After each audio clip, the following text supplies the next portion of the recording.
Hi all, I have an interesting and notable game to show you from the current World Cup in round 7, the all-Russian final between Peter Svidler and Sergey Karjakin.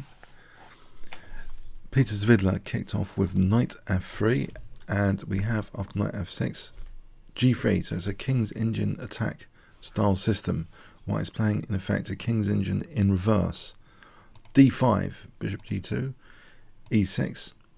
Black is adopting a pretty solid system, although he's locking in the bishop. Black's idea later is often for queenside expansion. White castles, bishop e7, d3, castles, knight bd2, so it's a familiar King's Indian defense setup in reverse. You can play these systems kind of independent of what the opponent is doing. Very useful in blitz chess, etc., because you can rattle out your moves quite quickly. c5, e4. Also, this kind of setup was a favourite of Fischer in his youth when he didn't have so much opening knowledge. It just guarantees a fairly good position. Knight c6, we have rook e1, as though e5 is on the cards, and often White uses the e5 point as a stronghold, a strong point to reinforce. Black plays b5, and really in Livebook the most common move by far over 400 games is e5 here. A very interesting decision, slightly rarer, e takes d, only 64 games in Livebook. So a completely different approach, and Black usually plays e takes d here. There's 60 games here, but we go completely off the rails now at move 9. Knight takes d5 is played. There's only been 3 games, including this one before, in high level games. So we're completely kind of off the rails now. The problem with this move, it doesn't help the e4 square that much. That could be a dangerous pivot square. It doesn't release that bishop. If we have a quick look theoretically at this position, the game could, if e takes a4, something like this, there's d4, and we have an interesting game position. But anyway, so we're on fairly unique territory, even after knight takes d5 on move 9. White actually uses now that e4 square, which the other line would deprive, knight e4.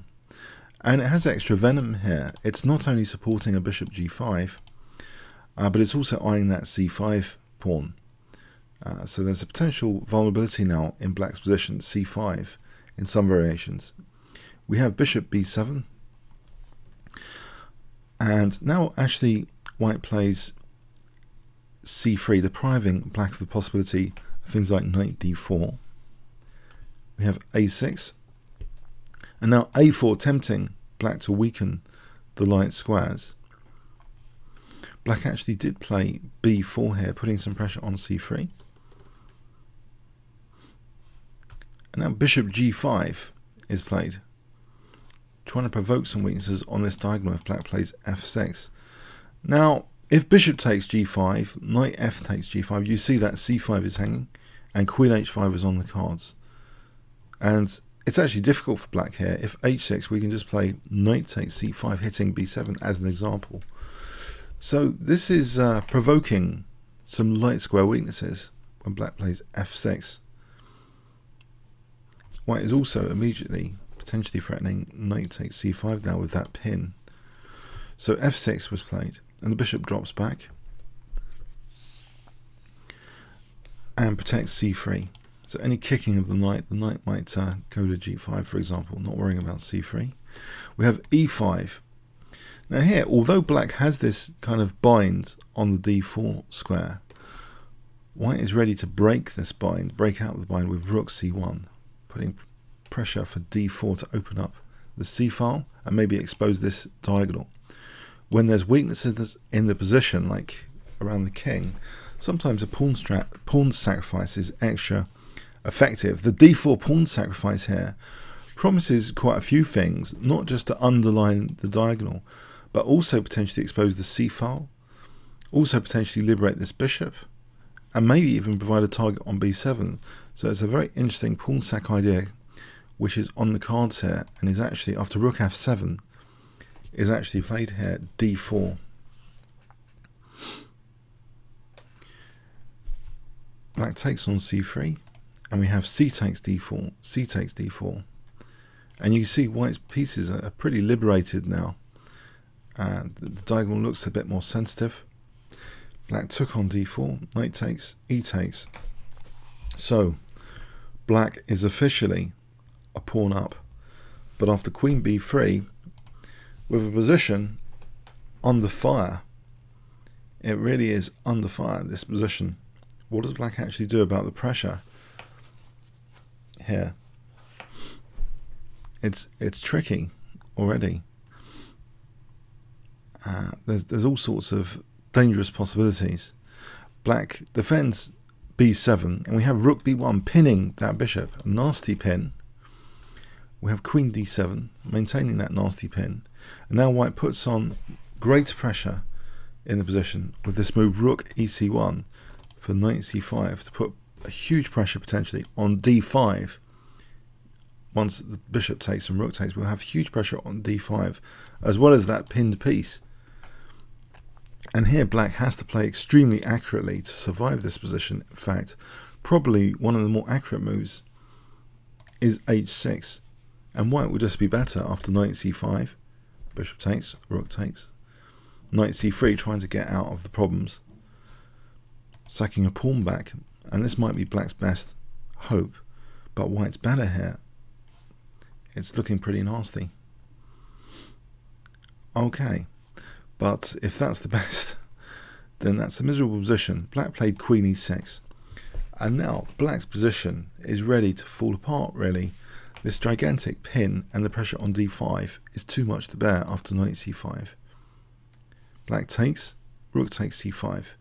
So the immediate threats include even queen takes d5 is possible here. It's just such a strong position based on the back row and the diagonals.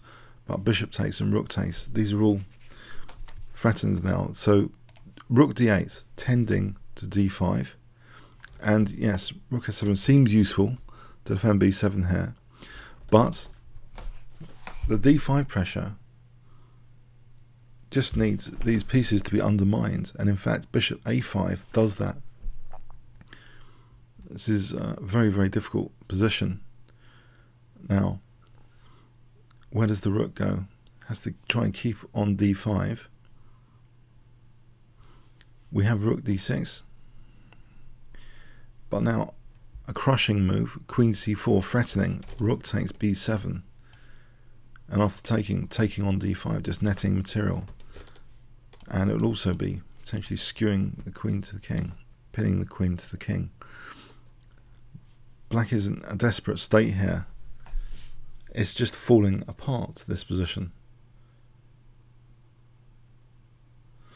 Black played knight c3, and now white just wins material. Rook takes b7.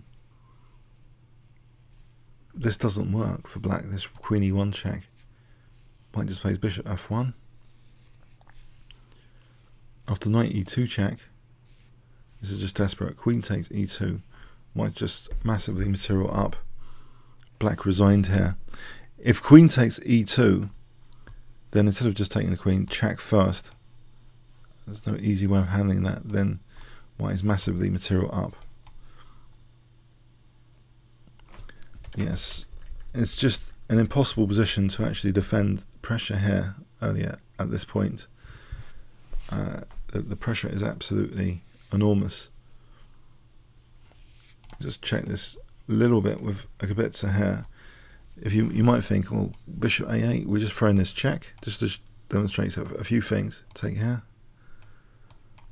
Then we can just do this and pick off that bishop, for example. So this position with the pressure on d5 is unbearable. What does black actually do here? At any move loses material, really. Take here, take here. Yeah, but even in this position, it was so strong that also queen c4, threatening rook takes b7 was possible. An incredible pawn sacrifice. That the power of it is just incredible here. If bishop a8 here, there's rook e1, and we get similar sort of scenarios of d5 being undermined. Bishop a5. where does the rook go without losing d5? Incredible. The total disaster if the rook moves. You know, bishop takes d5. Incredible situation where black is just, it seems black is completely busted in this position, up or down. It's an incredible combination of pressure across the two diagonals. It really seems an impressive pawn sacrifice game from Peter Svidler. So anyway, the final position was queen takes e2. After queen takes e2, black actually had resigned here on move 29. But yeah, it shows great dynamic play from Peter Svidler, and not really using much opening theory. The King's Indian attack system, used extensively by Bobby Fischer in his youth. It's just a way of playing the King's Indian in reverse. It's a system largely independent of the opponent's moves. So a great system for those that don't want to spend time learning tons of opening theory. And what a fantastic example. A move just above 30 moves, 29 moves, sorry, just below 30 moves, 29 moves. 29, queen takes e2, and black is resigning, basically. Okay, hope you got something from that. Comments or questions on YouTube. Thanks very much.